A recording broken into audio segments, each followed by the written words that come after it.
إن الحمد لله نحمده ونستعينه ونستغفره ونعوذ بالله من شرور أنفسنا ومن سيئات أعمالنا من يهده الله فلا مضل له ومن يضلل فلا هادي له وأشهد أن لا إله إلا الله وحده لا شريك له وأشهد أن محمدا عبده ورسوله يا أيها الذين آمنوا اتقوا الله حق تقاته ولا تموتن إلا وأنتم مسلمون يا أيها الناس اتقوا ربكم الذي خلقكم من نفس واحدة وخلق منها زوجها وبث منهما رجالا كثيرا ونساء واتقوا الله الذي تساءلون به والأرحام إن الله كان عليكم رقيبا يا أيها الذين آمنوا اتقوا الله وقولوا قولا سديدا يصلح لكم أعمالكم ويغفر لكم ذنوبكم ومن يطع الله ورسوله فقد فاز فوزا عظيما أما بعد إن خير الكلام كلام الله وخير الهدي هدي محمد صلى الله عليه وسلم وإن شر الأمور محدثاتها وكل محدثة بدعة وكل بدعة ضلالة وكل ضلالة في النار أما بعد. Donc on va commencer aujourd'hui le cours numéro 9 dans l'explication du livre Mu'amalatul Hukam fi Daw' al-Kitab wa Sunnah, et on était arrivé au point attendez, laisse-moi vous dire, à chaque fois j'oublie, au chapitre numéro 3, et là on était dans les questions des droits du dirigeant. Wa alaykum salam wa rahmatullahi wa barakatuh. Donc les droits du dirigeant et les droits du peuple, les droits du dirigeant, les droits du peuple. On a mentionné 10 droits du dirigeant, maintenant on a 10 droits du peuple, de la population. Huquq al-ra'iyya al-ashra ala al-sultan. Donc on a mentionné au dernier cours jusqu'à 5, on a mentionné 5 droits de la population que le peuple a sur le dirigeant.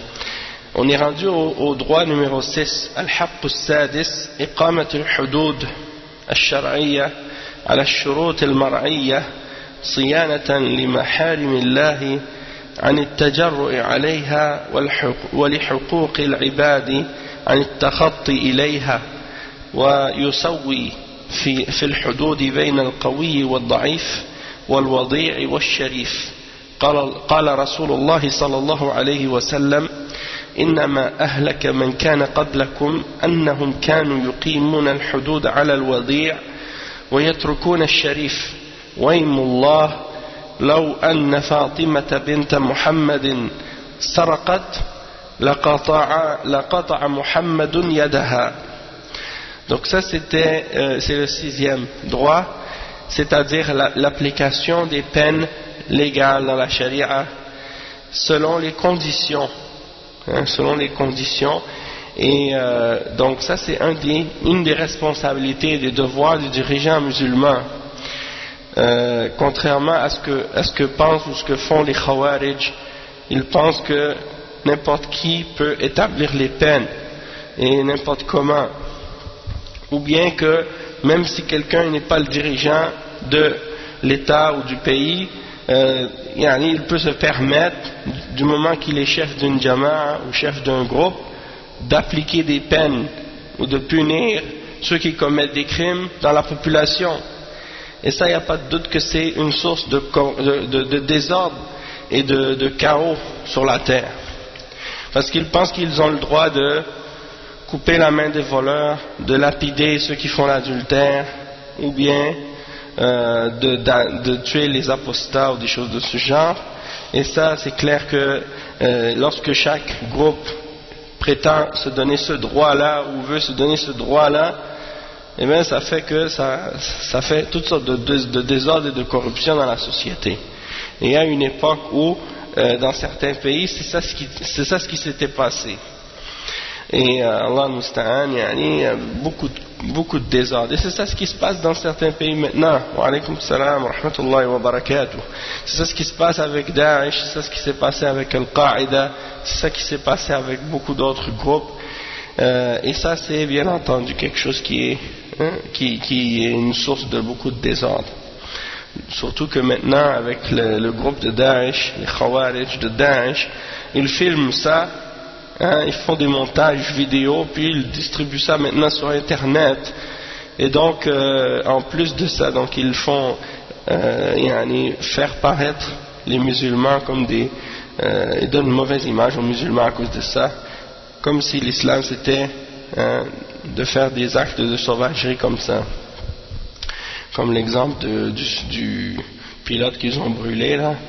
On a parlé de ça, on a mentionné les preuves que ça c'est pas permis. Donc tout ça c'est contraire à l'islam.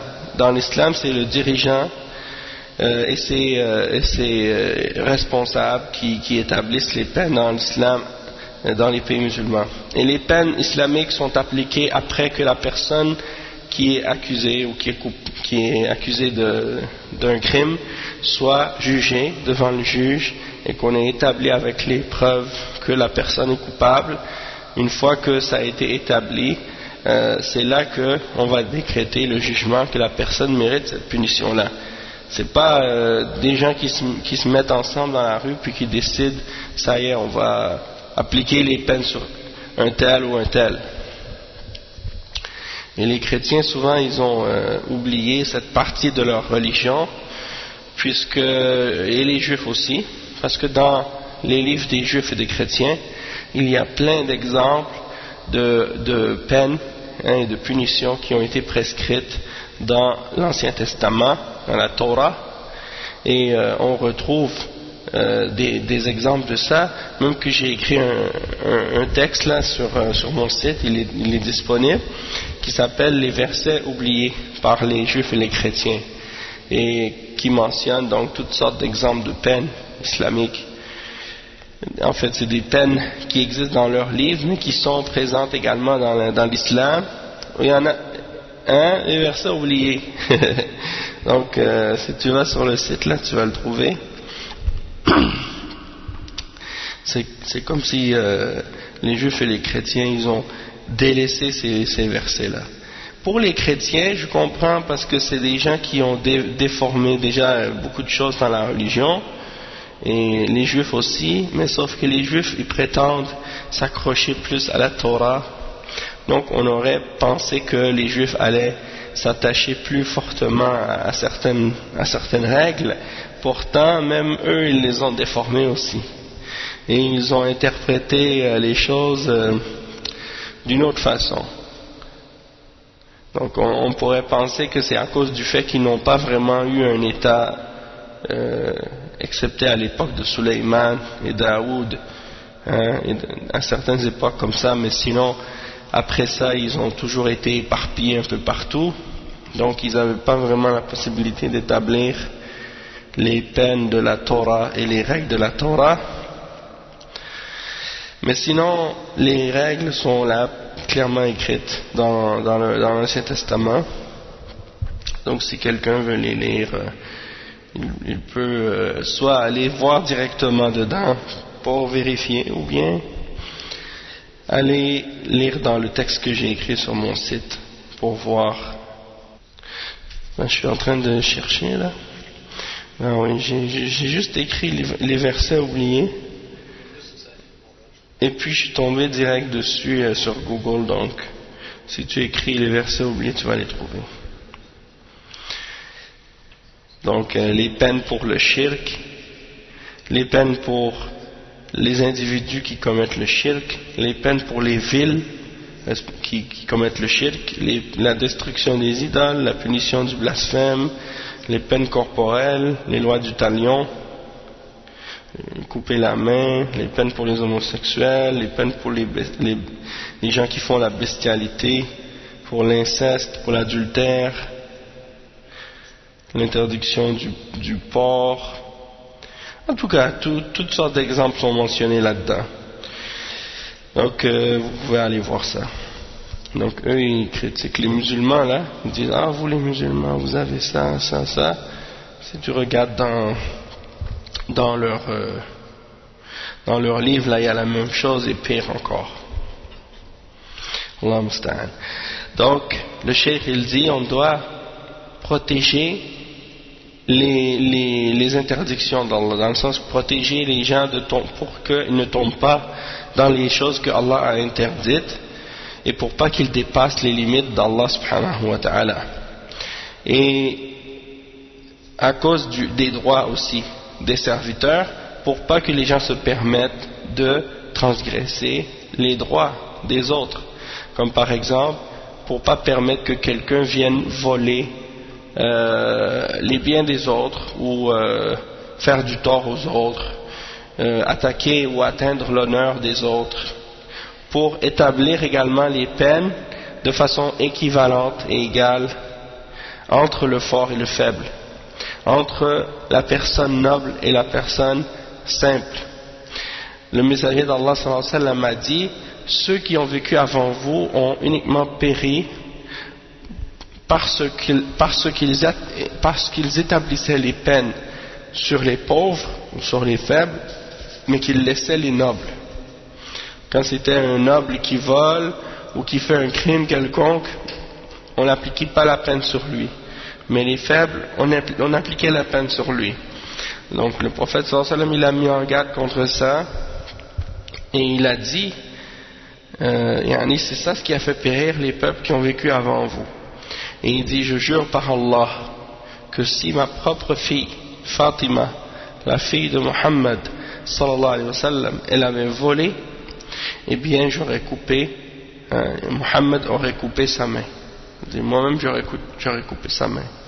Donc c'est pour dire que c'est pas quelque chose qu'on prend avec les sentiments, avec les émotions, ou bien parce qu'on a des liens de parenté avec la victime, avec le coupable. Donc on ne veut pas appliquer la peine sur le coupable ou ainsi de suite.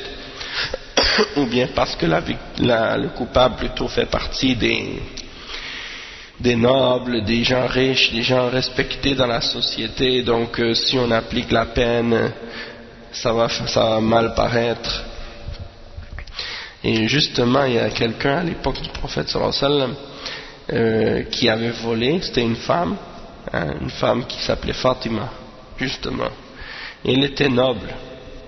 Et il y a des sahaba il y a des gens qui sont allés voir Oussama ibn Zayd. Les gens savaient que le prophète sallallahu alayhi wa sallam aime beaucoup Oussama ibn Zayd.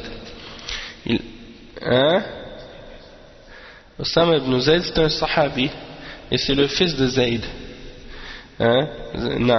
Donc le prophète sallallahu alayhi wa sallam l'aimait beaucoup. Donc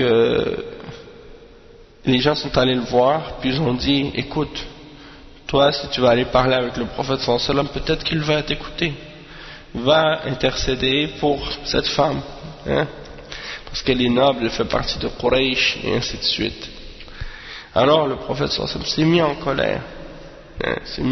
Et il a dit, même si c'était ma propre fille qui avait volé, je lui aurais coupé la main. Alors après Oussama ibn Zayd, parce que le prophète sallallahu alayhi wa sallam lui a dit: est-ce que tu essaies d'intercéder dans une des peines parmi les peines d'Allah subhanahu wa ta'ala? Alors Oussama était pas content, il était fâché que les gens l'avaient poussé vers l'intercession pour cette femme, parce que, en voulant dire comme: vous m'avez mis dans une position dans laquelle le prophète sallallahu alayhi wa sallam s'est mis en colère contre moi, à cause de vous, le messager d'Allah sallallahu alayhi wa sallam s'est mis en colère contre moi, parce que vous m'avez poussé à faire quelque chose qui n'est pas bien. Donc on n'a pas le droit d'intercéder en faveur d'une personne dans les peines, une fois que le jugement a été fait et a été établi. Le droit numéro 7, al-haqq as-sabi', jibayatu az-zakawat wal-jizya min ahliha wa amwal al-fay wal-kharaj 'inda mahalliha wa sarfu dhalika fi masarifihi ash-shar'iyyah wa jihatihi al-mardiyyah wa dabtu jihati dhalika wa tafwiduhu ila ath-thiqati min al-'ummal. Donc le cheikh il mentionne parmi les droits également le droit numéro 7, c'est-à-dire d'aller récolter ou rechercher les zakats des gens, dans les bétails et dans les récoltes et ainsi de suite. Et d'aller récolter aussi la jizya. Et la jizya, c'est l'argent que les gens du livre qui vivent parmi les musulmans doivent payer lorsqu'ils refusent d'accepter l'islam. Et amwal al-fay, al-fay, c'est l'argent aussi qui est pris chez les koufars qui sont en guerre contre les musulmans en dehors du combat. Al-fay, c'est les biens qui sont pris chez les koufars qui sont en guerre contre les musulmans sans combat.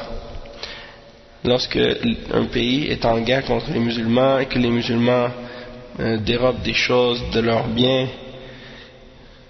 sans combat, ça s'appelle al-fay. Et ça, c'est qui est-ce qui est responsable de distribuer ces choses-là? C'est le dirigeant. Aujourd'hui, les Khawarij, qu'est-ce qu'ils font? Ils sont chez les kuffars, ils sont rentrés avec aman, c'est-à-dire avec sécurité, avec un visa. Maintenant, ils font des fatawa pour essayer de dire on a le droit de voler chez les kuffars. On a le droit de prendre qu'est-ce qu'on veut, parce que ça c'est fay. Hein? Ou ça c'est une ghanima, c'est le butin. Alors que ça c'est du vol, hein? Clair et net. Et l'islam interdit le vol, que ce soit de voler les musulmans ou de voler les kuffars, pas de différence. Mais c'est des gens qui sont des traîtres et des menteurs, des hypocrites. Donc les Khawarij, ça c'est leur caractéristique. Ce sont des gens du radar, des gens de la traîtrise et de la trahison et du mensonge. Ils ont les caractéristiques des munafiqin.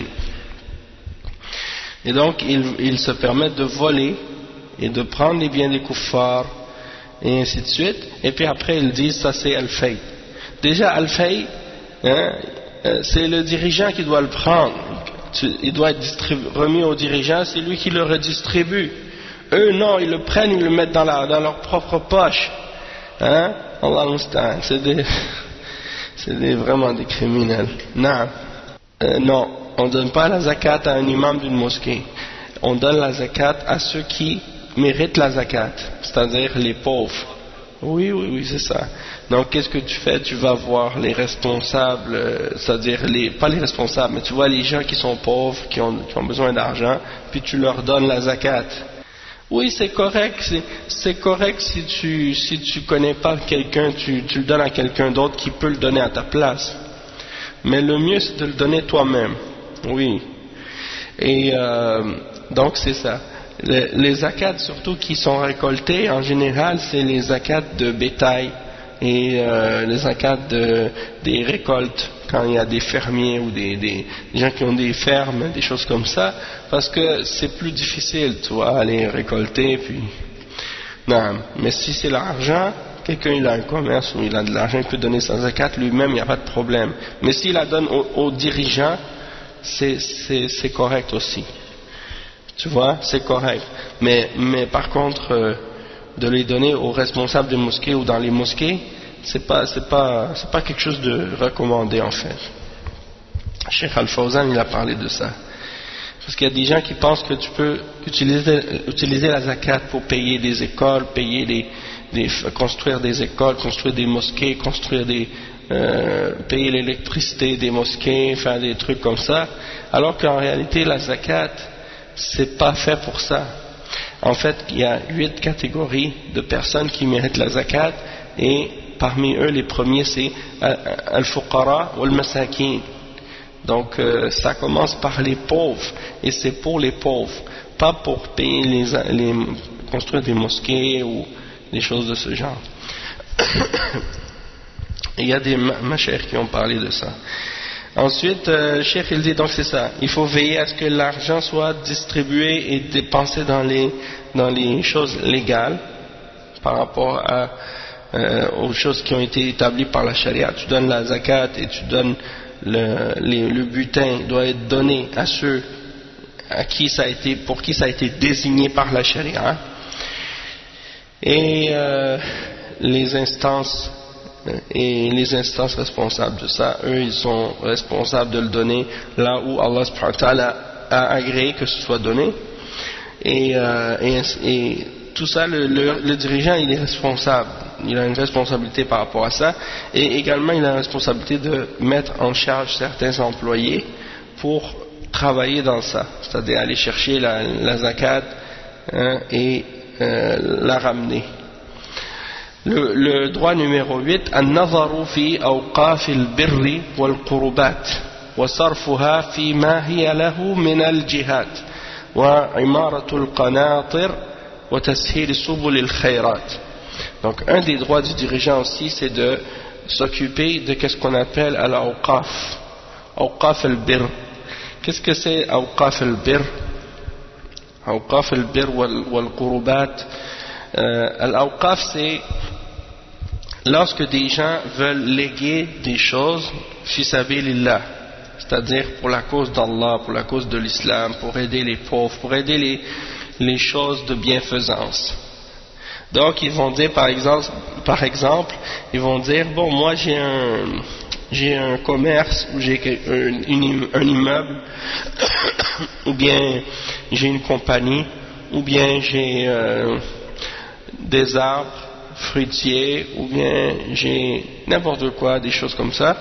Moi, après ma mort, je veux que cet immeuble ou cette chose soit mawqouf, que ça fasse partie du waqf, et que les profits qui sont tirés de ce waqf soient utilisés pour s'occuper des choses des musulmans, soit de s'occuper des mosquées, de s'occuper de la da'wa, de s'occuper de ci et de ça. Tu vois? Donc ça, c'est ce qu'on appelle al-awqaf. Donc ça, c'est un des moyens parmi les moyens que lorsqu'on l'utilise, on n'a plus besoin par la suite de s'occuper de d'autres choses. Si quelqu'un dit par exemple, bon, moi j'ai un commerce, je le donne en waqf, fi sabilillah, waqf, waw, qaf, fa, waw, qaf, fa, waqf. Et le pluriel c'est awqaf.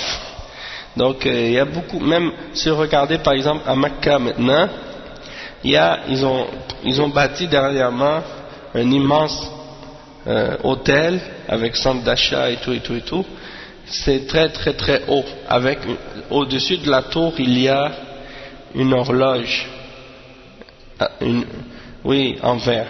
Si vous regardez en haut de à l'entrée de cet immeuble, sur le bâtiment, c'est écrit Awqaf al-Haram. C'est-à-dire ce bâtiment fait partie des Awqaf. C'est-à-dire que tous les profits qui sortent de cet immeuble, que ce soit la vente, la location, les profits de tout ce qui sort des revenus de cet immeuble, vont pour s'occuper du haram et des dépenses du haram et de l'entretien de al-haram. Oui, donc ça c'est un exemple de awqaf. Et il y a plein de awqaf comme ça dans les pays musulmans. Il y a des écoles comme ça qui sont entretenues, et des centres, des mosquées et tout, uniquement avec les awqaf.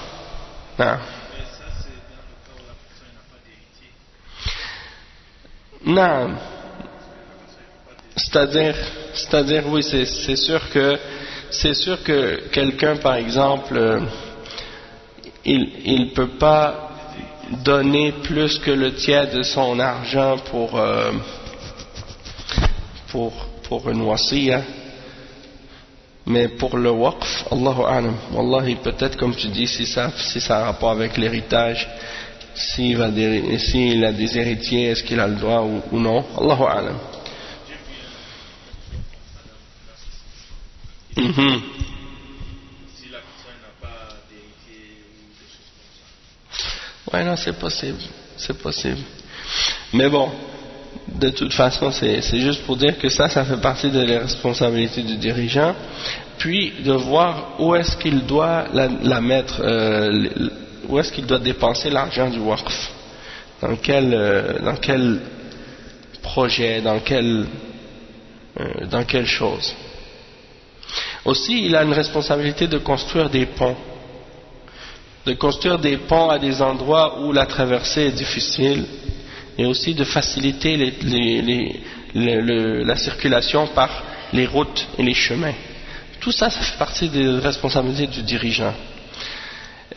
والحق التاسع, le neuvième droit, النظر في قسم الغنائم وتقسيمها وصرف أخماسها إلى مستحقيها. Donc là maintenant il parle des butins. Donc il a la responsabilité de prendre le butin et de le diviser et de le distribuer et de donner 1/5 du butin à ceux qui le méritent. C'est pour ça que les musulmans ils n'ont jamais eu besoin de charger des taxes à la population. C'est pas permis dans l'islam de faire payer à la population des taxes. Ça, c'est quelque chose que les kuffars de l'Occident ils ont ramené, d'autres pas juste l'Occident, l'Orient aussi, charger des taxes à la population. Dans l'islam on ne charge pas de taxes à la population, hein? C'est haram. Et comment les kuffars ils disent tout le temps, mais dans ce cas là comment vous allez faire pour vous entretenir les routes, les aqueducs, les trucs comme ça, tu vois. Mais avec les awqaf, avec les trucs comme ça, yani, avec les ranaim, avec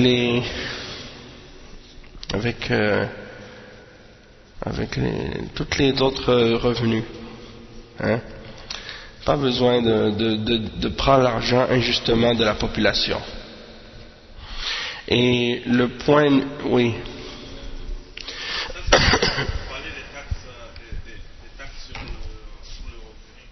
Ouais.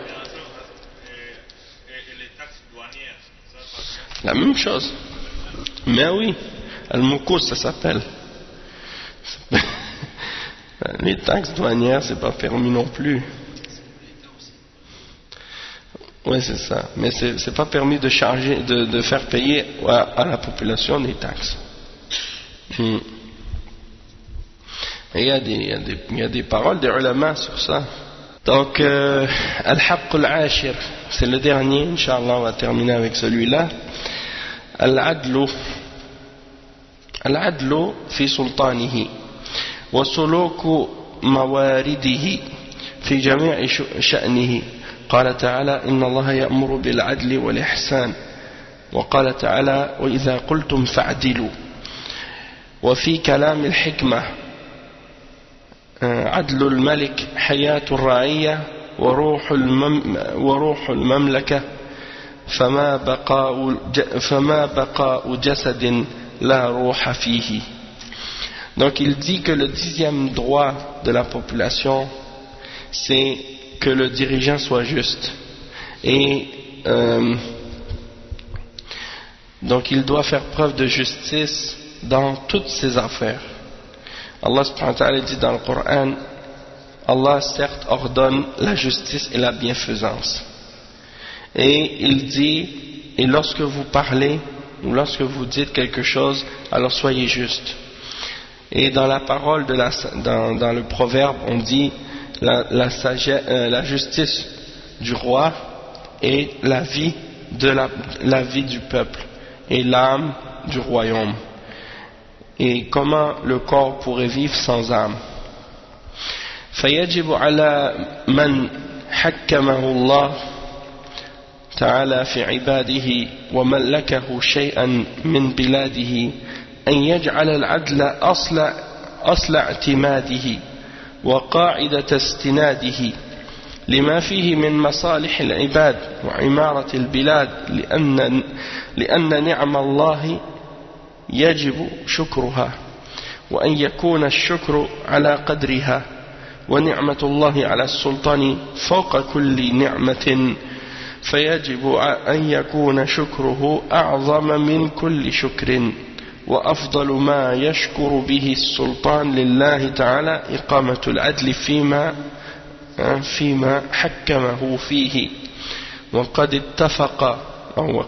اتفقت شرائع الأنبياء وآراء الحكماء والعقلاء أن العدل سبب لنمو البركات ومزيد الخيرات وأن الظلم والجور سبب لخراب الممالك واقتحام المهالك ولا شك عندهم في ذلك.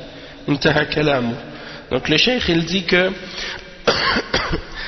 donc il est obligatoire donc à celui à qui Allah a donné le pouvoir sur les serviteurs et lui a donné le pouvoir sur eux dans son pays, qu'il fasse de la justice la base et le fondement de son pilier, la règle sur laquelle il se base, parce qu'il y a dans cela tous les bienfaits pour les serviteurs, et c'est ça qui va faire que son pays va bien vivre, va être en vie. Et c'est une des grâces d'Allah qu'il est obligatoire de remercier, pour lesquelles il faut remercier Allah. Et il faut que ce remerciement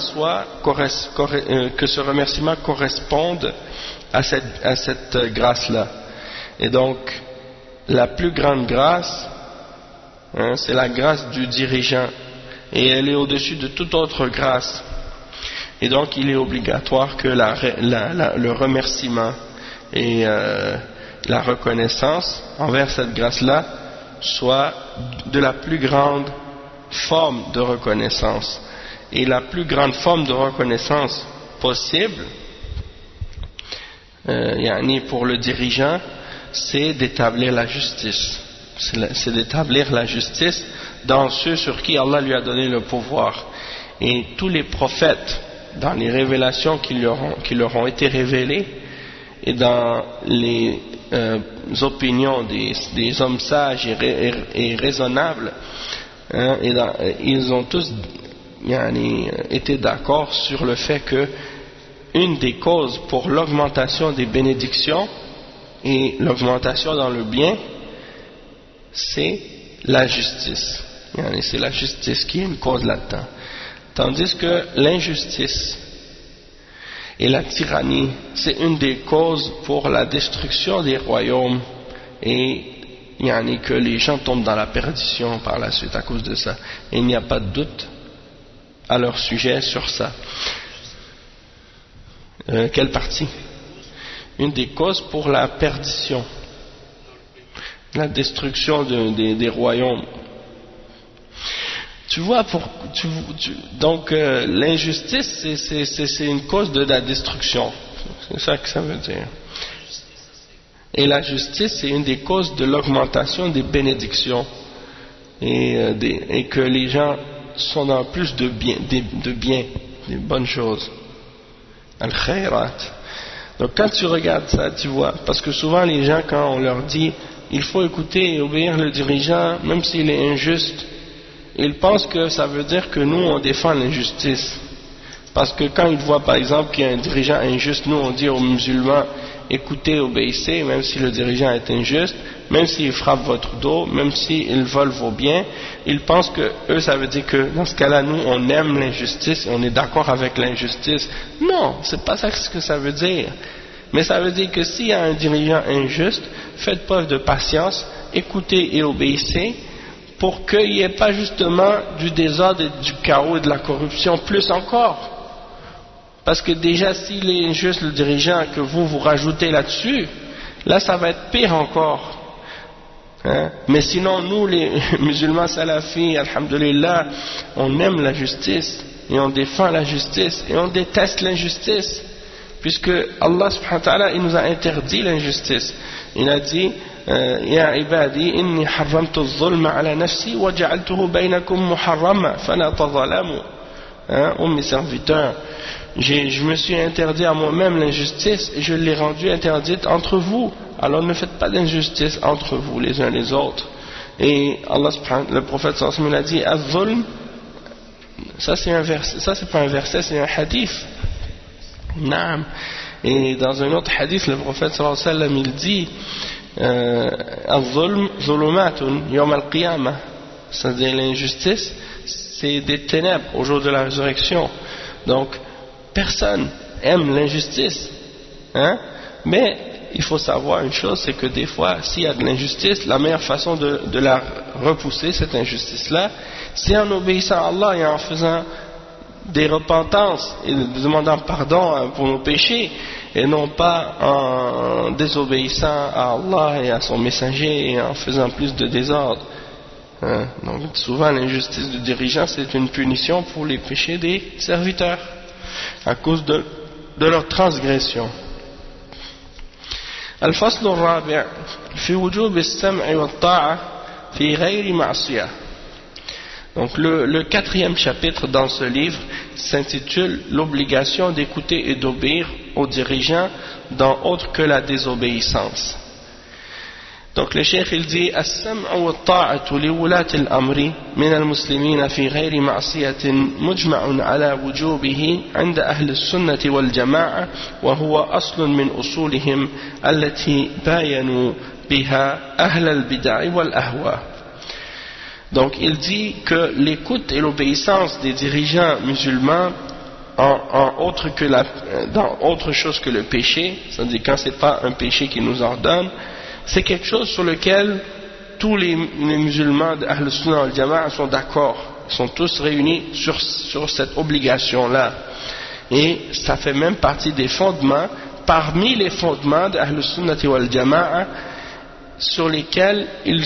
par lesquels ils se sont distingués des gens de la bid'a et des gens de la passion. Donc, il faut comprendre ça très, très clairement. Vous allez trouver que les gens de bid'a, ils sont tous en opposition avec les gens de Ahl Sunnah wal Jama'a as-Salafiyoun sur cette question-là. Et il dit وَقَلَّ أَن تَرَى مُؤَلَّفًا في عقائد أهل السنة إلا وهو ينص على وجوب السمع والطاعة لولاة الأمر وإن جاروا وظلموا وإن فسقوا وفجروا. Donc qu'est-ce qu'il dit le cheikh pardon, le cheikh Abdus Salam, il dit, et tu trouveras pas, ou presque pas, c'est très peu que tu verras un auteur, ou quelqu'un qui a écrit au sujet de la aqidah d'Ahl Sunnah, excepté qu'il va mentionner textuellement l'obligation d'écouter et d'obéir aux dirigeants musulmans, même s'ils font de l'injustice, même s'ils font de la tyrannie, même s'ils font de la perversité, et même s'ils font des péchés, même s'ils sont des grands pécheurs. وقد نقل الإجماع على ذلك حرب الكرماني صاحب الإمام أحمد حيث قال في العقيدة التي نقلها عن جميع السلف والانقياد لمن والله الله عز وجل أمركم والانقياد لمن والله الله عز وجل أمركم لا تنزع يدا من طاعته ولا تخرج عليه بسيف حتى يجعل الله لك فرجا ومخرجا ولا تخرج على السلطان وتسمع وتطيع ولا تنكث بيعته فمن فعل ذلك فهو مبتدع مخالف للجماعة انتهى كلامه. Et donc le cheikh il dit qu'il a été le consensus, l'ijma' a été rapporté à ce sujet par les imams des salafs, et entre autres un des imams des salafs qui s'appelle Harbun al-Kirmani, qui était un des compagnons de l'imam Ahmad ibn Hanbal, lorsqu'il a dit dans la Aqidah qu'il a écrit et qu'il a transmis de la part de tous les salafs. Il a cité ça dans la Aqidah qu'il a rassemblé. Il dit la soumission à celui à qui Allah a donné le pouvoir sur vos affaires, ainsi que de ne pas retirer votre main de son obéissance et de ne pas sortir contre lui avec l'épée jusqu'à ce qu'Allah vous donne une délivrance et une issue. Et tu ne sors pas contre le dirigeant, tu écoutes et tu obéis, et tu ne brises pas son allégeance. Tu ne brises pas ton allégeance envers lui. Celui qui fait cela, c'est-à-dire celui qui brise son allégeance et qui sort contre lui, alors c'est un mubtadi', c'est un innovateur, mukhalifun lil jama'a, c'est-à-dire il est en opposition avec la jama'a. Intaha kalamu. يقول الحسن البصري رحمه الله: هؤلاء يعني الملوك إذا رفضت بهم الهماليج فارس معرب نوع من الدواب. إذا رفضت بهم الهماليج ووطئ الناس أعقابهم فإن ظل المعصية في قلوبهم إلا أن الحق ألزمنا طاعتهم ومنعنا من الخروج عليهم وأمرنا أن نستدفع بالتوبة أن نستدفع بالتوبة والدعاء مضرتهم، فمن أراد به خيرا لزم ذلك وعمل به ولم يخالفه. Donc le cheikh il dit que l'imam Hassan al-Basri, un des imams parmi les tabi'in, un des salafs, il a dit ces rois, ces dirigeants, وَإِنْ رَفَضَتْ بِهُمُ الْهَمَالِيجِ وَوَطِيَ النَّاسُ أَعْقَابَهُم. Donc ici je ne comprends pas tellement l'expression, c'est-à-dire si les إِنْ رَفَضَتْ بِهُمُ الْهَمَالِيجِ, est-ce que tu comprends l'expression? Non. وَوَطِيَ النَّاسُ أَعْقَابَهُم. Donc si les gens passent sur leur cou, non, aqab, les talons, sur leurs talons, ils pilent sur leurs talons, ça c'est alors l'humiliation de leur péché, ou l'humiliation de leur péché est dans leur cœur, excepté que c'est-à-dire qu'est-ce que ça veut dire? Il dit excepté que la vérité nous impose de leur obéir et nous interdit de sortir contre eux. Donc qu'est-ce que ça veut dire? Qu'est-ce qu'il dit? Le sens de ce que dit Al-Hassan al-Basri, il est en train d'expliquer que même si les dirigeants ils font des péchés, eh bien la vérité nous impose quand même de leur obéir et nous interdit de sortir contre eux, et nous a ordonné de repousser le mal de cet individu ou de ce dirigeant par la repentance et l'invocation. Et si on veut du bien, celui qui veut du bien, qu'il s'accroche à cela et qu'il reste fidèle à ça et qu'il agisse selon ça. Et donc c'est ça, et qu'il ne contredise pas son dirigeant. Donc ça c'est la signification, tandis que l'expression est un petit peu disons bizarre, étrange, mais sinon le sens est clair. Ça c'est dans Adab al-Hassan al-Basri, écrit par l'imam Ibn al-Jawzi.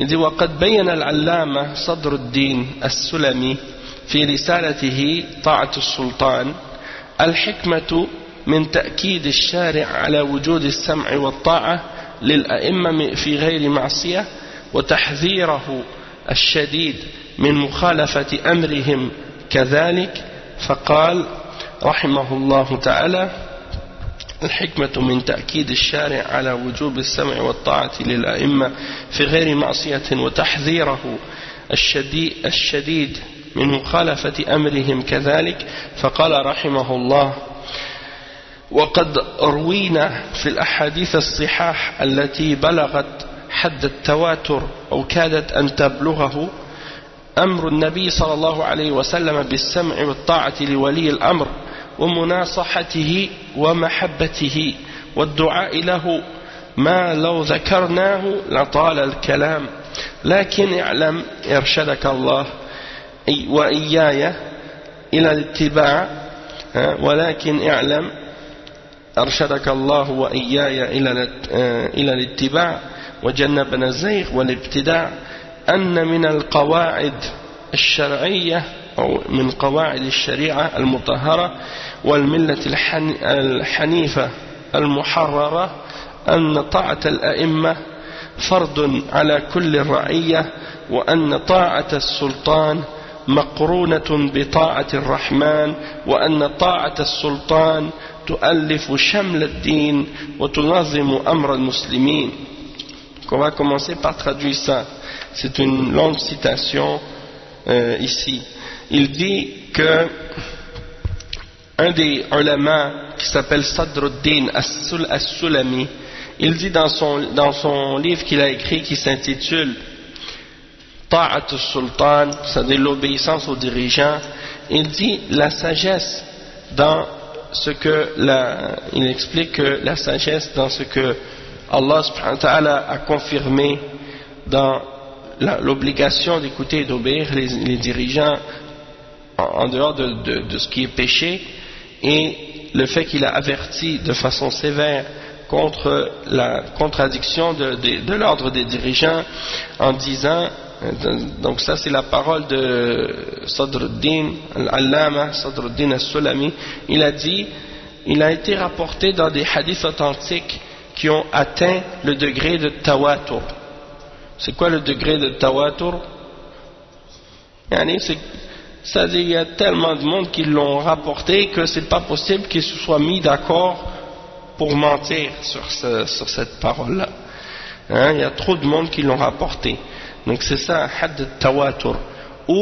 Et donc les hadiths authentiques à ce sujet-là ont atteint le degré de tawatur ou presque le degré de tawatur.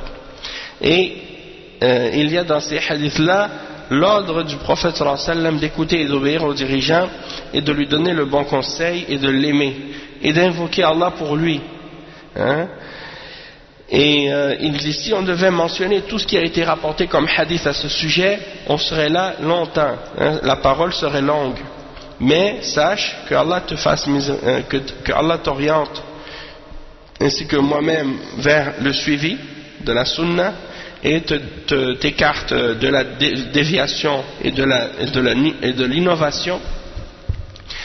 Il dit, sache que parmi les règles de la charia purifiée, c'est-à-dire la charia qui est pure, et la voie du prophète sallallahu alayhi wa sallam, la religion du monothéisme pur, c'est que l'obéissance des dirigeants est une obligation pour toute la population, et que l'obéissance aux dirigeants est reliée à l'obéissance d'Allah subhanahu wa ta'ala ar-Rahman, et que l'obéissance aux dirigeants réunit l'unité de la religion, réunit tous les aspects de la religion et les musulmans, et organise les affaires des musulmans.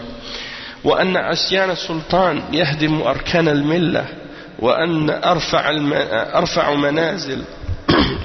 منازل السعادة طاعة السلطان وأن طاعة السلطان عصمة من كل فتنة ونجاة من كل شبهة وأن طاعة السلطان عصمة لمن لجأ إليها وحرز لمن دخل فيها وبطاعة السلاطين تقام الحدود وتؤدى الفرائض وتحقن الدماء وتؤمن السبل وما أحسن ما قالت العلماء إن طاعة السلطان هدى لمن استضاء بنورها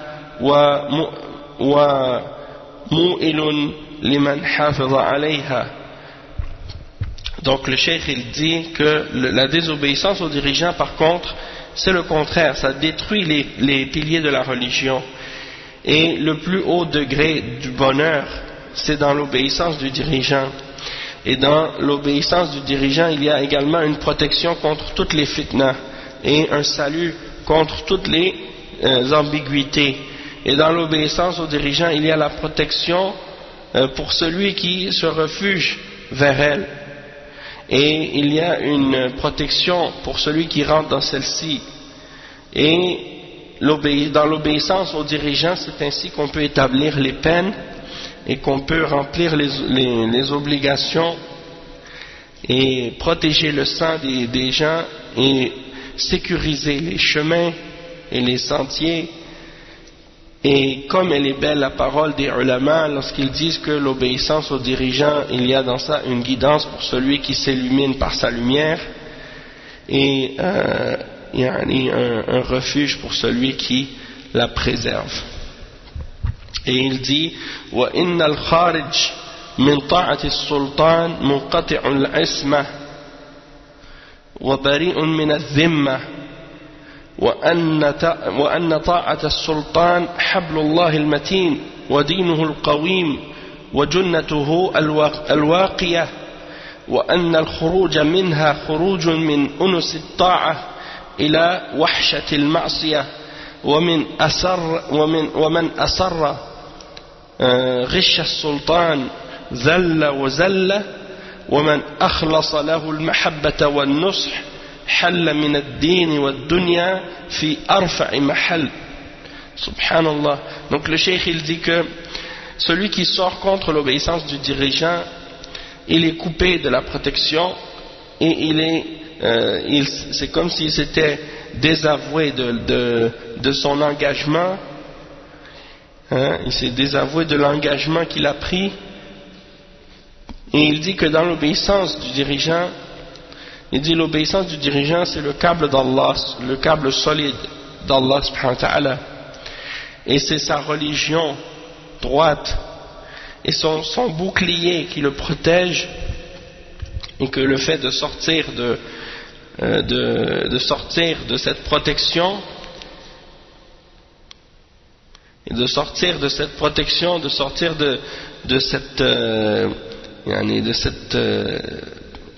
obéissance, si tu sors de cette obéissance et de cette protection, eh bien tu t'en vas vers la sauvagerie du péché. Et celui qui persiste à tricher et à trahir son dirigeant, il va être humilié et il va tomber, tandis que celui qui est sincère envers le dirigeant, il aura l'amour et la sincérité. Et il va sortir de la dunya et dans sa religion au niveau les plus élevés, s'il s'accroche à la sincérité et à l'obéissance.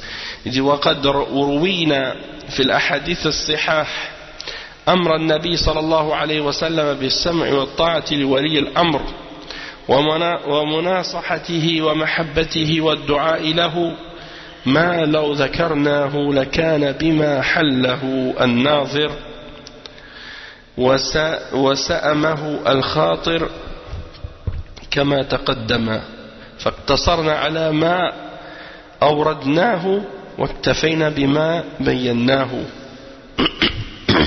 Donc c'est ça, il dit que si on avait tout mentionné les hadiths authentiques qui mentionnent l'ordre du prophète sallallahu alayhi wa sallam d'écouter et obéir aux dirigeants et de leur donner le bon conseil, de les aimer et de faire des invocations pour eux, donc si on avait mentionné tout ça, ça aurait pris beaucoup de temps. Mais on s'est limité à dire ce qu'on a mentionné comme clarification, donc ça c'est juste pour dire qu'il a résumé le sens de qu'est-ce qui est mentionné dans ces hadiths. Ça c'est la fin de la citation de Al-Allama Sadruddin As-Sulami.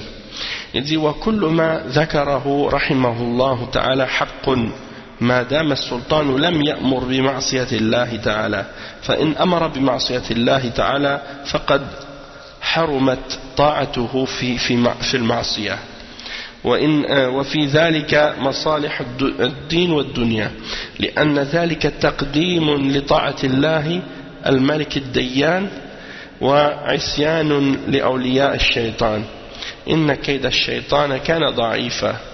Donc le cheikh il dit tout ce que l'imam, le cheikh, il a mentionné dans ce qu'on a lu maintenant dans la citation, dans la dernière citation, il a dit tout ça c'est vrai tant que le dirigeant n'ordonne pas de faire un péché.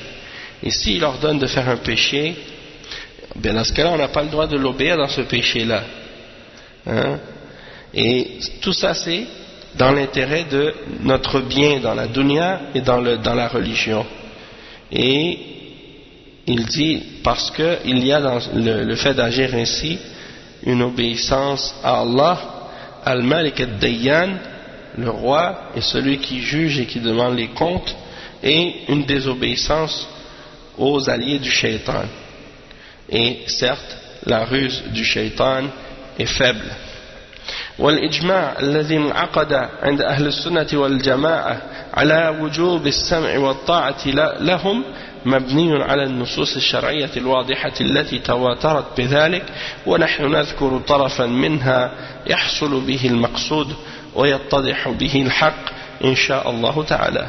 Donc il dit, le consensus a été établi également de la part des gens de Ahl Sunnah wal Jama'a au sujet de l'obligation d'écouter et d'obéir aux dirigeants, et ça c'est basé sur les textes de la charia qui sont clairs et qui sont en un grand nombre de textes, et nous allons en mentionner une partie pour que les choses se clarifient et que la vérité soit claire. Le point numéro 1, le premier dalil, ad-dalil al-awwal, qawluhu ta'ala يا أيها الذين آمنوا أطيعوا الله وأطيعوا الرسول وأولي الأمر منكم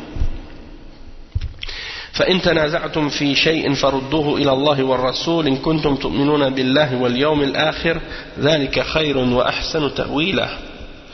Donc la première preuve c'est le verset 59 dans Surat An-Nisa, dans lequel Allah subhanahu wa ta'ala dit: ô vous qui avez cru, obéissez à Allah, obéissez aux messagers et à ceux d'entre vous qui détiennent le commandement, c'est-à-dire à vos dirigeants.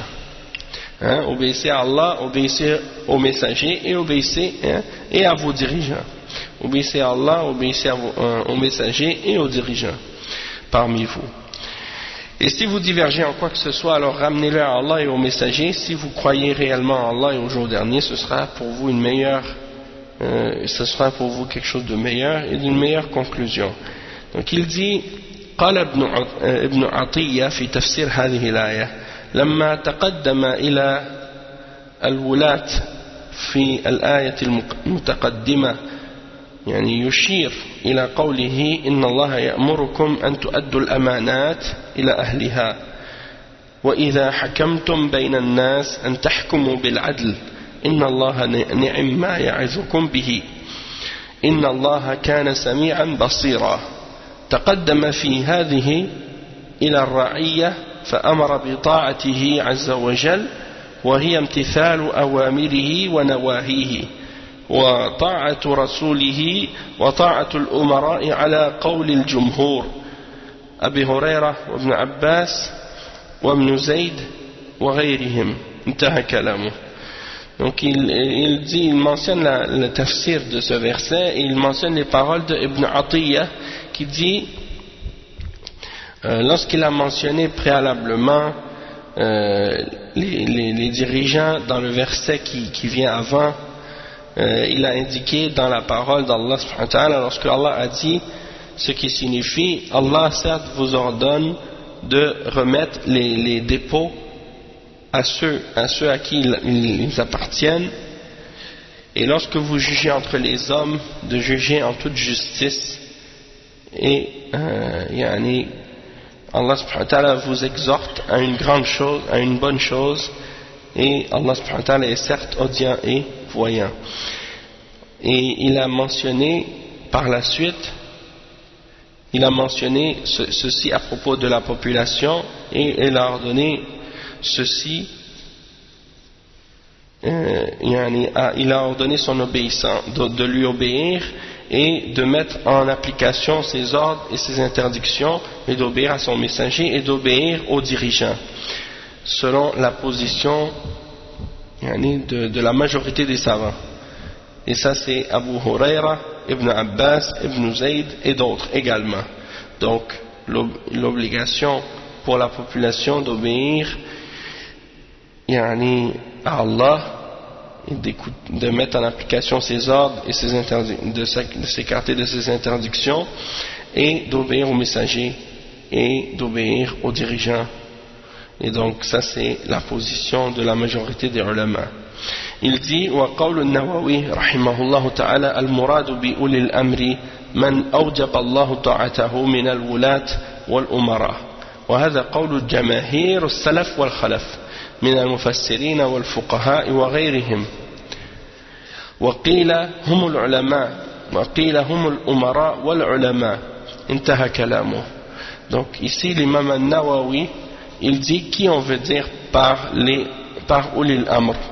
On parle de ceux à qui, que Allah subhanahu wa ta'ala nous a ordonné d'obéir parmi les dirigeants. Et ça c'est la position de la majorité des ulama, des salafs et de ceux qui sont venus après parmi les mufassirin et les savants du fiqh et d'autres. Et certains ont dit ce sont les ulama. Certains ont dit que ulil amr ce sont les ulama. Et d'autres ont dit que ce sont les ulama, les umara, les dirigeants et les ulama et les savants. Donc les dirigeants et les savants. واختلف أهل العلم رحمهم الله في أولي الأمر الذين أمر الله عباده بطاعتهم في هذه الآية. فذهب جماهير أهل العلم كما تقدم إلى أنها في الأمراء، وذهب بعض أهل العلم إلى أنها في أهل العلم والفقه، وقال آخرون هي عامة تشمل الصنفين. وقال ابن جرير الطبري رحمه الله تعالى في تفسيره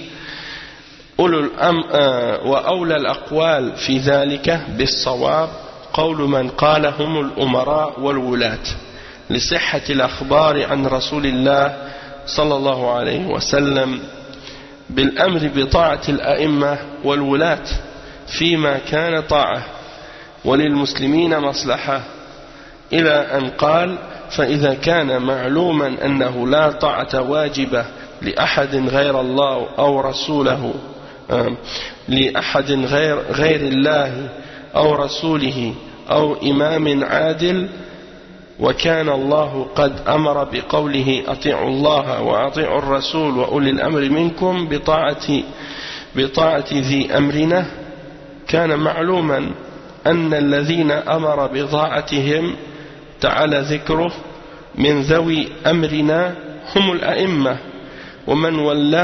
ومن ولاه المسلمون دون غيرهم من الناس، وإن كان فرضا القبول من كل من أمر بترك معصية الله ودعا إلى طاعة الله، وأنه لا طاعة تجب لأحد فيما أمر ونهى فيما لم تقم حجة وجوبه إلا للأئمة الذين ألزم الله عباده طاعتهم فيما أمروا به رعيتهم مما هو مصلحة لعامة الرعية، فإن على من أمروه بذلك طاعتهم، وكذلك في كل ما لم يكن لله فيه معصية، وإذا كان ذلك كذلك كان معلوما بذلك صحة ما اخترنا من التأويل دون غيره. انتهى كلامه. Donc ici le cheikh il dit qu'est-ce qu'on veut dire, il dit les hommes de science ont divergé par rapport à ulil amr, de qui on parle, hein? C'est-à-dire ce sont ceux à qui Allah a ordonné ses serviteurs d'obéir dans le verset. Obéissez à Allah, obéissez aux messagers et à ceux d'entre vous qui détiennent le commandement. Mais la majorité des savants ont dit il s'agit des dirigeants. Et certains des hommes de science ont dit ce sont les savants et les gens qui ont la connaissance de la religion. Et d'autres ont dit le verset il est général et il comprend les deux catégories, les dirigeants et les savants. Et l'imam Ibn Jarir al-Tabari il dit dans son tafsir que la plus correcte de ces paroles-là c'est celle qui dit que ce sont les dirigeants et les responsables, ceux qui sont au pouvoir, à cause des hadiths du prophète sallallahu alayhi wa sallam qui sont authentiques à ce sujet-là et qui ordonnent d'obéir aux dirigeants dans ce qu'ils ont comme obéissance et dans ce qu'ils ont comme bienfait pour les intérêts des musulmans, jusqu'à ce qu'ils disent plus loin, et c'est quelque chose qui est connu, qu'il n'y a pas d'obligation d'obéir à quelqu'un. Il n'y a pas d'obligation, il n'y a pas d'obéissance obligatoire à quiconque autre que Allah et son messager ou à un dirigeant juste. Il dit, et Allah subhanahu wa ta'ala a ordonné dans sa parole, lorsqu'il a dit obéissez à Allah et obéissez aux messagers et à ceux d'entre vous qui détiennent le commandement, d'obéir à celui qui détient notre commandement, le commandement sur nous. Et ça, c'est connu que ceux qui détiennent le commandement qu'on doit obéir, ce sont nos dirigeants, ce sont ceux qui sont nos dirigeants et ceux à qui Allah a donné le pouvoir sur les musulmans, en dehors du reste des hommes. Et donc, si on dit, si on accepterait de dire, par exemple, on supposait qu'on doit obéir à toute personne qui nous ordonne d'abandonner l'obéissance d'Allah, pardon, on doit obéir à, si on supposait qu'on dit, par exemple, supposons qu'on doit obéir à toute personne qui nous ordonne de délaisser la désobéissance d'Allah, ou qui nous appelle à obéir à Allah, ça c'est vrai. Si quelqu'un te dit obéis à Allah, fais la salat, ou arrête de boire de l'alcool, c'est obligatoire de l'obéir, même s'il n'est pas un dirigeant. وأنه لا طاعة تجب لأحد فيما أمر ونهى فيما لم تكن حجة. Donc il n'y a pas d'obéissance qui est obligatoire pour quelqu'un dans ce qu'il ordonne ou dans ce qu'il interdit, au sujet de laquelle il n'y a pas une preuve qui serait établie de l'obligation de son obéissance, excepté les dirigeants que Allah a ordonné aux serviteurs d'obéir dans ce qu'ils ordonnent à leur peuple, dans ce qu'il y a un bienfait pour la majorité de la population. Donc, فَإِنَّ عَلَى مَنْ أَمَرُوهُ بِذَلِكَ طَاعَتَهُمْ. Donc ceux qui ont été ordonnés de leur obéir doivent donc leur obéir. وَكَذَلِكَ فِي كُلِّ مَا لَمْ يَكُنْ لِلَّهِ فِيهِ مَعْصِيَةٌ. Et ils doivent également obéir dans toute chose dans laquelle il n'y a pas un péché ou une désobéissance à Allah. Et donc si c'est ainsi, eh bien on sait très bien que la position de ce qu'on a mentionné, que ce sont les dirigeants qui sont concernés dans le verset, eh bien ça c'est la position correcte que nous avons choisie pour interpréter ce verset-là en dehors des autres interprétations. Donc l'imam Ibn Jarir al-Tabari, il dit la position correcte de qu'est-ce qu'il y a à dire par rapport au verset, que ceux qui détiennent le pouvoir ou détiennent le commandement sur nous, ou l'amr, ce sont les dirigeants et non pas autres que eux. Il dit وهذا الذي رجحه ابن جرير هو اختيار البيهقي رحمه الله وقد احتج له بحجة أخرى فقال والحديث الذي ورد في نزول هذه الآية دليل على أنها في الأمراء. انتهى كلامه.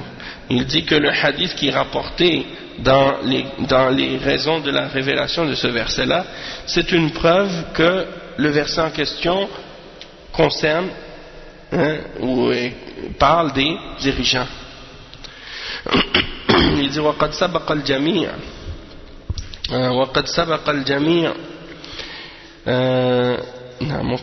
الجميع إلى ذلك الإمام الشافعي رحمه الله وقرره تقريرا حسنا كما نقله الحافظ ابن حجر. قال الشافعي كان من حول مكة من العرب لم يكن يعرف الإمارة، وكانت تأنف أن تعطي بعضها بعضا طاعة الإمارة، فلما دانت لرسول الله صلى الله عليه وسلم بالطاعة لم تكن ترى ذلك يصلح لغير النبي صلى الله عليه وسلم، فأمروا أن يطيعوا أولي الأمر. والحديث والحديث الذي أشار إليه هو ما أخرجه البخاري ومسلم في صحيحيهما عن ابن جريج قال يا أيها الذين آمنوا أطيعوا الله وأطيعوا الرسول وأولي الأمر منكم، في عبد الله ابن حذافة عن ابن قيس ابن قيس بن عدي السهمي بعثه رسول الله صلى الله عليه وسلم في سرية. أخبرني يعلى ابن مسلم عن سعيد بن جبير عن ابن عباس. ففي هذه الآية وجوب السمع والطاعة لولاة الأمر، وهذا مطلق يقيد بما ثبت في السنة من أن الطاعة إنما تكون في غير معصية الله، ولعل هذا هو السر في حذف الفعل عند الأمر بطاعتهم وذكره مع طاعة الرسول، فإن الرسول صلى الله عليه وسلم لا يأمر إلا بطاعة الله، ومن يطعه فقد أطاع الله. وأما أولو الأمر فشرط الأمر بطاعتهم أن لا يكونوا معصية. Donc le cheikh explique que l'imam il dit qu'on a mentionné, il parle de l'imam al-Shafi'i qui supporte et confirme cette position-là, et elle a été rapportée par Al-Hafiz ibn Hajar.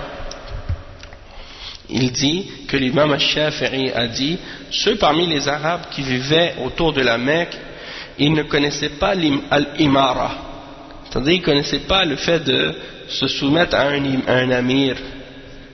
Wa alaykum salam wa rahmatullah. Et donc ils ne voulaient pas obéir aux uns et aux autres dans l'imara. Ils ne voulaient pas avoir un amir sur eux, parce que les Bédouins, les Arabes, les Bédouins, ils n'étaient pas c'était des gens qui vivaient en tribu, chacun obéissait à leur propre tribu, personne ne voulait avoir un amir qui les réunisse tous. Donc ils étaient un petit peu dans une situation chaotique. Mais lorsque le prophète sallallahu alayhi wa sallam est venu, eh bien ils ont obéi au prophète Mohammed sallallahu alayhi wa sallam. Mais les Arabes ont dit: cette obéissance qu'on donne au prophète Mohammed sallallahu alayhi wa sallam, c'est juste à lui, on ne la donnerait pas à quelqu'un d'autre que le prophète sallallahu alayhi wa sallam.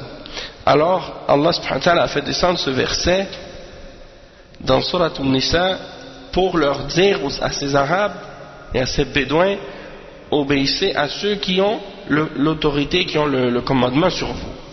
Donc pour les forcer de reconnaître qu'ils doivent obéir à celui qui est au pouvoir sur eux, même si ce n'est pas le prophète Mohammed sallallahu alayhi wa sallam qui est leur chef. Verset 59 dans Surat An-Nisa. Après il dit, et le hadith que l'imam al-Bayhaqi il a mentionné par rapport à la preuve qui était révélée, au sujet duquel le verset était révélé, c'est le hadith qui est rapporté par Al-Bukhari et Muslim selon Ibn Jurayj, qui dit que lorsqu'il dit, Allah subhanahu wa ta'ala, quand il dit: ô vous qui avez cru, obéissez à Allah, obéissez aux messagers et à ceux d'entre vous qui détiennent le commandement, c'était révélé à propos de Abdullah ibn Huzafa ibn Qais ibn Adi al-Sahmi, que le messager d'Allah sallallahu alayhi wa sallam avait envoyé dans une sariya, dans une armée, comme un petit régiment. وأخبرني يعلى ابن مسلم عن سعيد بن جبير عن ابن عباس ففي هذه الآية. Donc il y a dans ce verset-là l'obligation d'écouter et d'obéir à celui qui a le pouvoir, celui qui a le pouvoir sur nous.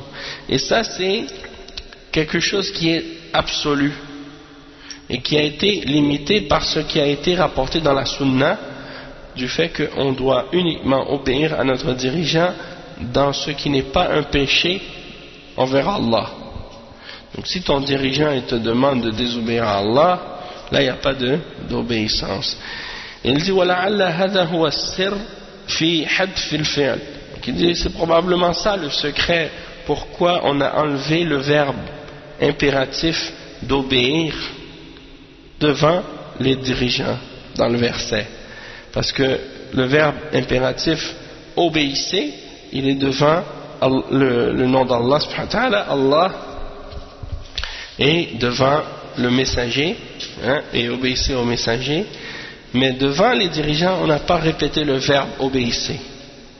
Et la raison pourquoi le cheikh dit c'est probablement parce que justement l'obéissance des dirigeants elle doit être en accord avec l'obéissance au messager et l'obéissance à Allah, parce que le messager lui il n'ordonne que ce que Allah a ordonné.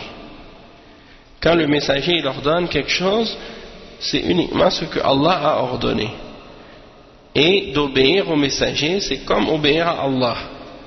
Tandis que l'obéissance aux dirigeants, c'est seulement une obéissance. Quand tu obéis aux dirigeants, tu obéis uniquement au messager en obéissant aux dirigeants lorsqu'ils n'ordonnent pas de faire un péché. Donc l'obéissance aux dirigeants, elle est conditionnelle. Tandis que l'obéissance à Allah et au messager n'est pas conditionnelle. C'est-à-dire la condition d'obéir aux dirigeants, c'est qu'ils ne te demandent pas de faire un péché.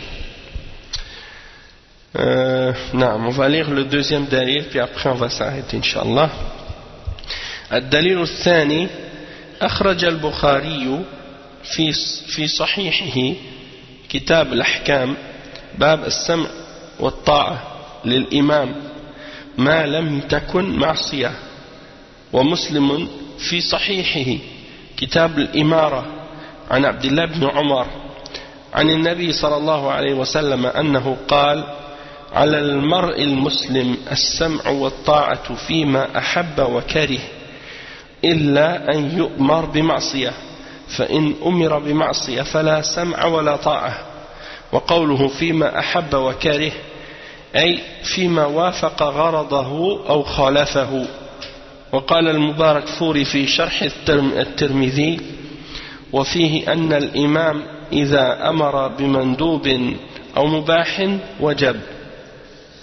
Donc on va lire le deuxième dalil. C'est un hadith qui est rapporté par Al-Bukhari dans le livre Al-Ahkam et dans le chapitre l'écoute et l'obéissance aux dirigeants tant que c'est pas pour un péché.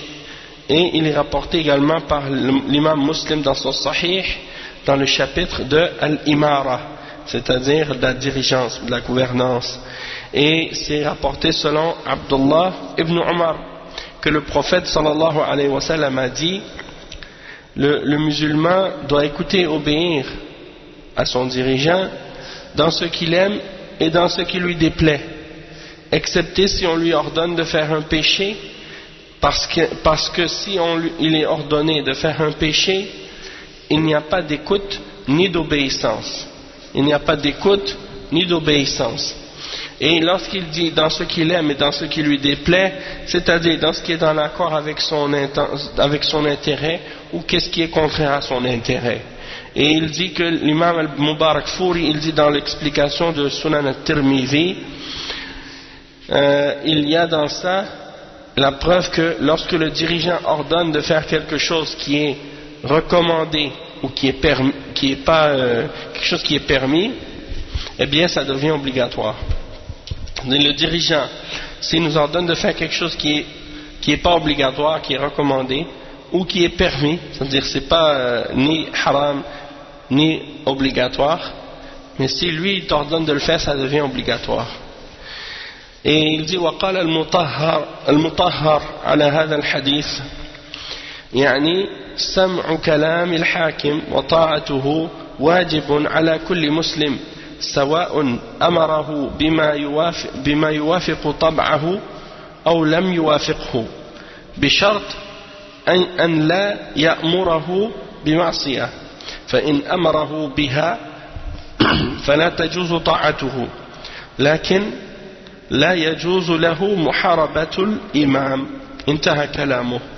Donc il dit que la parole de Al-Mutahhar à propos de ce hadith, il dit que ça signifie l'écoute de la parole du dirigeant et son obéissance est obligatoire à tout musulman, peu importe que son ordre soit en accord avec ton intérêt ou ton tempérament ou que ce soit pas en accord. Et il dit à condition que le dirigeant n'ait pas ordonné de faire un péché, parce que s'il ordonne de faire un péché, il n'est pas permis de lui obéir, mais il n'est pas permis non plus malgré ça de de faire la guerre aux dirigeants à cause de ce péché-là. Fin de la citation.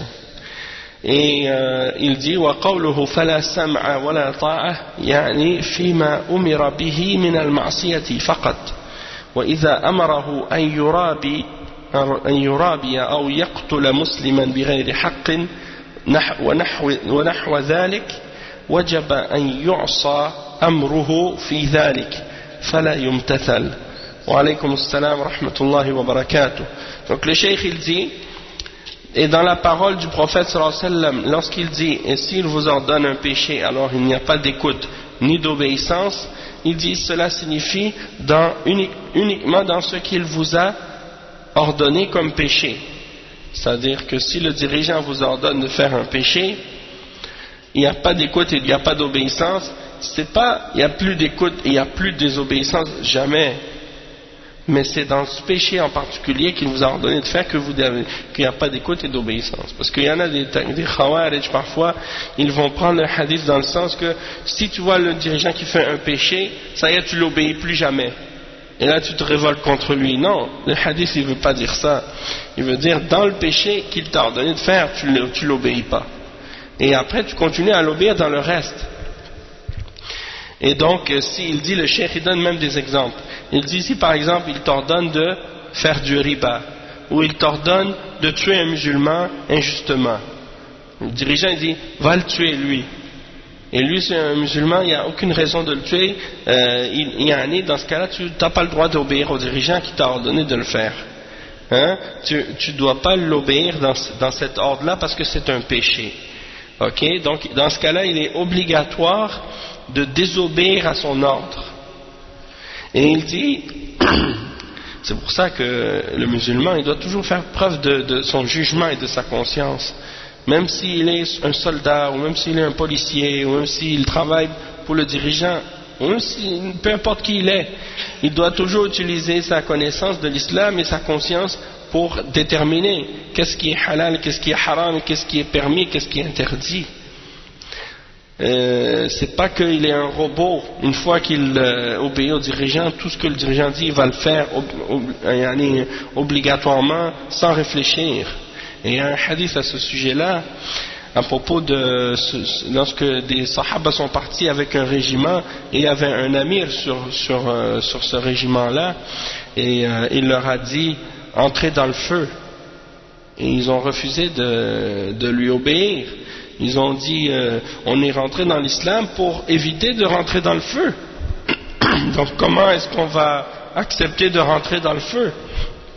Quand ils sont retournés voir le prophète sallallahu alayhi wa sallam, ils ont dit ô messager d'Allah, je leur ai ordonné de rentrer dans le feu, et puis ils ont refusé.